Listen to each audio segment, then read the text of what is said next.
This single event might have just killed crypto for good, honestly. Skadoosh! So what happened, and more importantly, how can you profit from it? Now imagine this. It's a beautiful morning, you wake up to the sunrise, and it's come time to pay for your Oat Milk Latte and Markiplier OnlyFans subscription.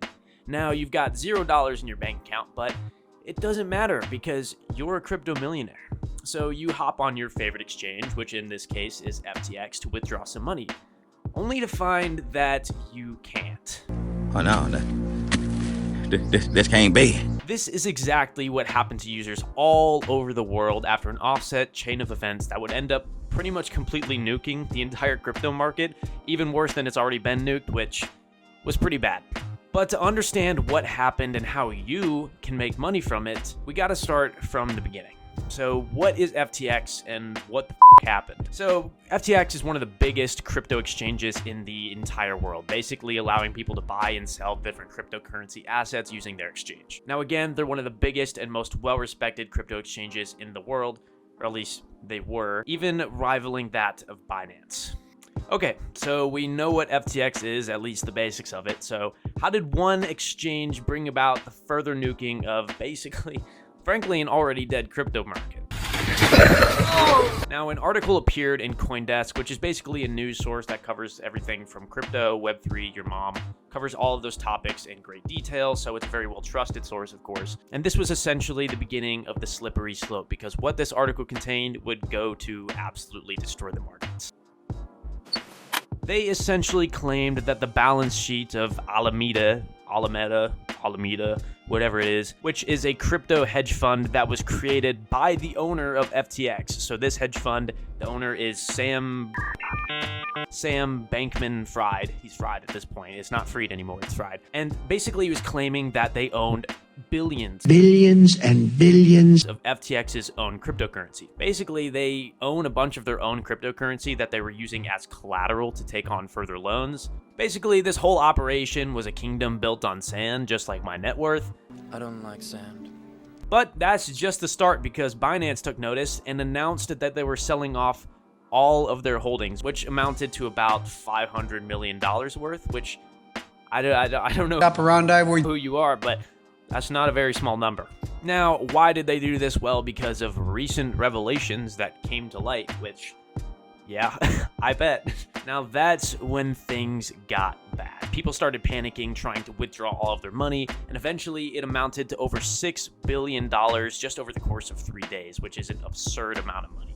Now, within this mass panic, many found that their withdrawals were actually turned off. They couldn't withdraw anything. Some hope appeared when Binance essentially stepped in to potentially take over FTX, but it was nothing more than a case of classical blue balls because the deal ended up falling through.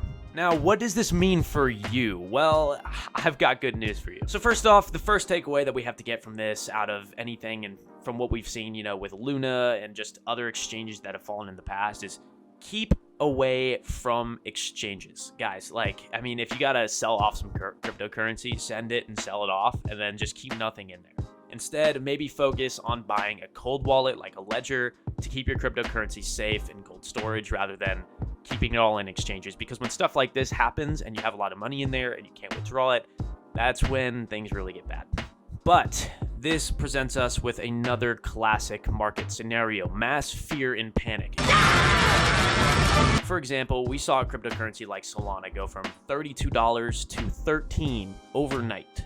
So what does that tell you? Mass fear and panic, people are mass selling, which presents you with a phenomenal opportunity to buy. Now, of course, this isn't financial advice, but personally, this is my personal opinion. This is what I started doing.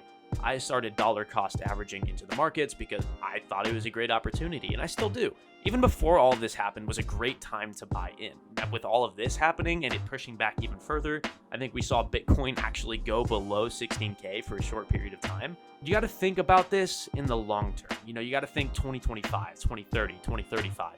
Where cryptocurrency will be then. Things that happen in the macro, the right now, there are going to be small blips in a long-term game. So guys, we got to remember to have that long-term mindset when we're investing, unless you're trying to make some quick cash, which if you are, cryptocurrency, I guess, kind of is the place to do it, but it's also the place to lose all of your money. So Now guys, this brings me to another point that you're not going to see in too many videos, and that is remember to be kind. For some people, this was an incredibly stressful time. You know, a lot of people do have a lot of their money locked up, but it's just important to remember to be kind to each other. We are a community, we are the crypto community, and it's important to foster a community of positivity rather than toxicity. So just keep that in mind when you're calling people bozos for investing in certain things. But with that being said, guys, that is the end of this video. This whole setup, you're not going to be seeing it for too much longer because I'm going to be moving, which hopefully we get a better thing going on here. But if you guys did enjoy this video, be sure to leave it a like for the YouTube algorithm. And if you want to see more content from me, be sure to subscribe so you don't miss another upload. Without further ado, I will see you guys later. Peace out. Can't reach the camera, it's too far.